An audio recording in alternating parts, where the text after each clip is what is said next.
আসসালামু আলাইকুম এভরিওয়ান, আশা করি সকালে ভালো আছেন। আজ আপনাদের পরিচয় করে দেব প্রাচীনতম শহর আল-উলা। এই শহরটি মদিনা থেকে 300 কিলোমিটার দূরে অবস্থিত। এই শহরটির ইতিহাস হাজার হাজার বছরের পুরনো। এটি বিভিন্ন প্রাচীন সভ্যতার গুরুত্বপূর্ণ কেন্দ্র ছিল। এই শহরটি মূলত একটি মরুভূমির মরুদ্যান হিসেবে প্রতিষ্ঠিত হয়েছিল। সেই সময়ে এই শহরটি বাণিজ্যিক খাতে ধূপ বাণিজ্য করে সবচেয়ে বেশি ভূমিকা পালন করত।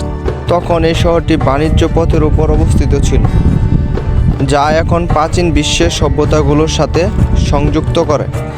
আল-উলার প্রাচীন নাম ছিল দাদান এবং এটি ছিল দাদান নাইট ও লিহিয়ানাইট রাজ্যের রাজধানী, যা খ্রিস্টপূর্ব প্রথম উন্নত শহর ছিল।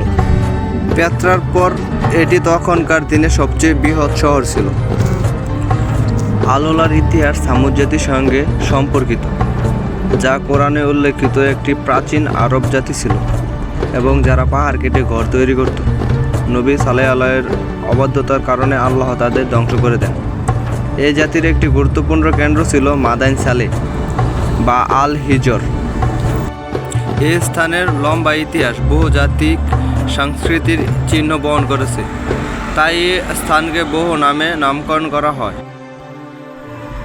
কালের বিবর্তনে এই পাহাড়গুলো আজ ইতিহাসে সাক্ষী হয়ে দাঁড়িয়ে আছে। এইগুলো সবগুলো ধ্বংসপ্রাপ্ত পাহাড়। তখন সালেহ আলাইহিস সালামের জাতিকে আল্লাহ তাআলা প্রচুর ধন সম্পদ দিয়েছিল। এই জাতি ছিল সবচেয়ে নিকৃষ্ট জাতি। তারা আল্লাহকে অস্বীকার করে তারা মূর্তি পূজায় লিপ্ত ছিল। আল্লাহ তাআলা এই জাতিকে 3 দিনে ধ্বংস করে দিয়েছিল। বর্তমানে আমরা আছি হেগরা রেল স্টেশন। এখান দিয়ে হাজার হাজার মানুষ তখনকার আমলে যাতায়াত করত। তাদের যাতায়াতের জন্য সবচেয়ে সহজ পথ ছিল এই রেল স্টেশনটি। মদিনা থেকে সহজেই তারা এখানে চলে আসতে পারত। এই স্টেশনটি 1907 সালে তৈরি করেছিল। পরবর্তীতে এই রেল স্টেশনটির ইঞ্জিন এখানে এসে বিকল হয়ে যায়। বর্তমানে রেল স্টেশনটি স্থগিত ঘোষণা করা হয়। এই রেল স্টেশনটি বর্তমানে একটি রিসোর্ট হিসেবে ও দর্শনীয় স্থান হিসেবে পরিচিত। এটি সেই বিশাল আকৃতির ইঞ্জিন যেটি এখানে এসে বিকল হয়ে গেছিল। আর এর পাশে এক বিশাল খাবারের হোটেল, যেখানে পর্যটকরা এসে এখানে বুকিং নেয়।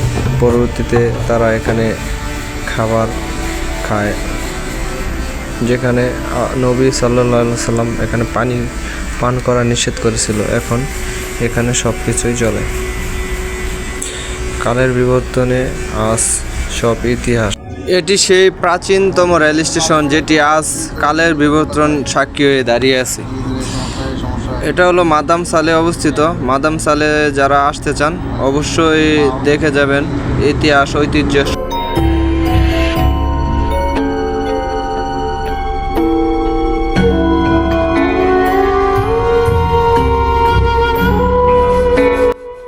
আজ এই পর্যন্তই। সকলেই ভালো থাকবেন, সুস্থ থাকবেন। পরবর্তীতে আরেকটি নতুন ভিডিও নিয়ে আসব। সবাই লাইক কমেন্ট শেয়ার করে ভিডিওটি অন্যকে দেখার সুযোগ করে দিবেন। আর ভিডিওটি ভালো লাগলে পাশে থাকবেন।